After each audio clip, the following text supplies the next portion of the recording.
Welcome to today's lesson on division with remainders. Today we're going to walk through long division and what to do once you have a remainder. Let's go ahead and get started. We are going to begin our practice today dividing 7 by 2. But before we do that, let's go ahead and go over some vocabulary together. The number that you're going to be dividing is called the dividend. The number of groups that you're dividing your dividend into is called the divisor. And the answer to a division problem is called the quotient. So let's go ahead and let's start dividing 7 into 2 groups. Now, as you can see over here, we have 7 dots on the screen. With these 7 dots, we're going to divide them equally into 2 groups. Now, if I wanted to split these into 2 equal groups, because our divisor is 2, I could split one group of 3, 2 groups of 3, and these 2 groups are equal, but I would have 1 left over. If I were to try to put this 1 into one of these groups, that would mean that I'd have 4 in one group and 3 in another group, and that wouldn't make them equal groups. So when we're dividing, we're going to be trying to divide into equal groups, which is the divisor. So our first step in division is dividing 2 into 7. How many times can 2 evenly go into 7?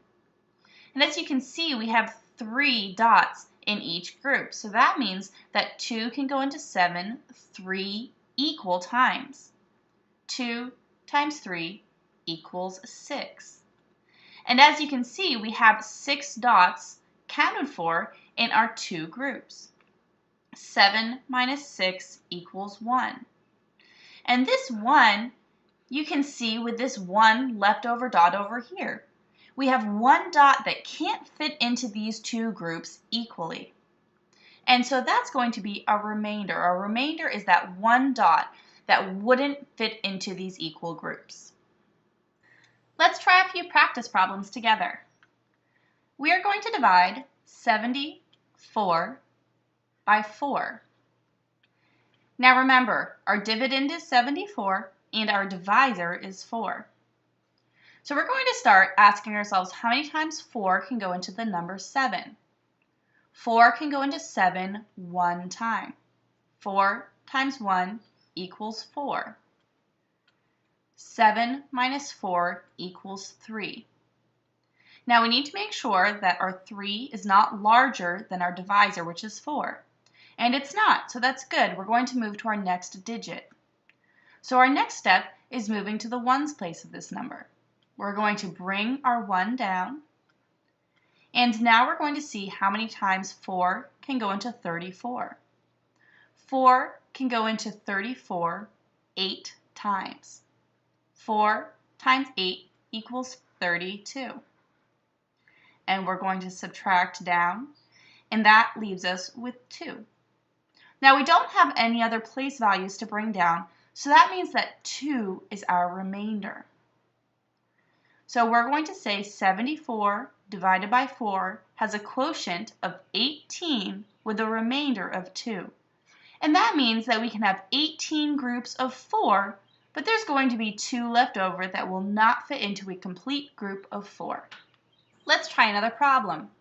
We're going to divide 8,700 by a divisor of 8. All right, this one's a little larger. Let's see how we do. 8 can go into 8 one time. 8 times 1 equals 8. When we subtract down, that gives us a 0. So now we can bring down our next place value. 8 can't go into 7.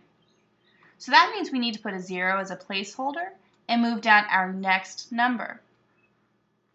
8 can go into 70 8 times. 8 times 8 is 64. And when we subtract down, that gives us 6. Since 6 is less than 8, we did our job, and we're going to now move down our next place value. 8 can go into 60 7 times.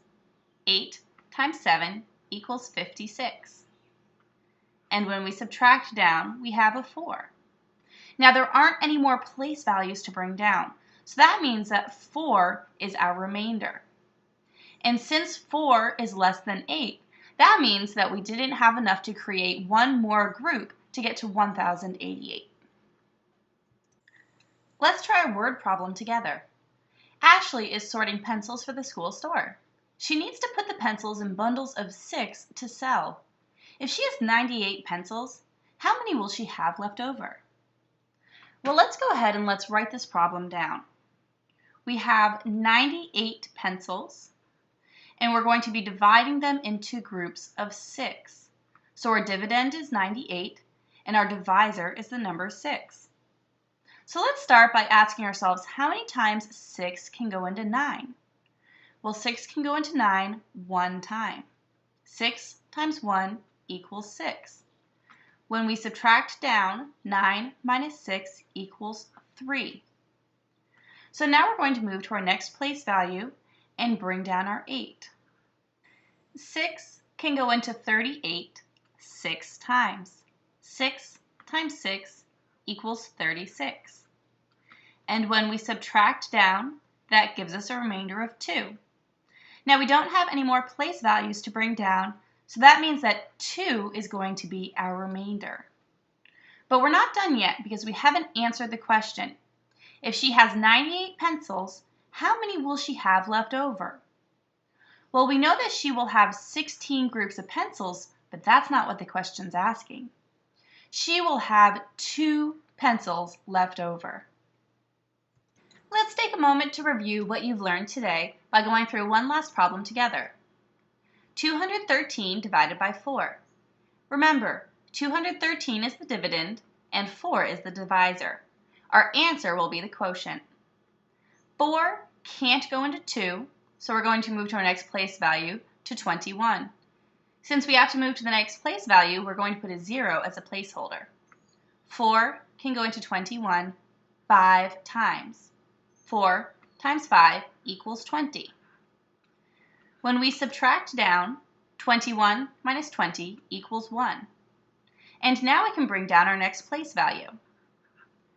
4 goes into 13 3 times.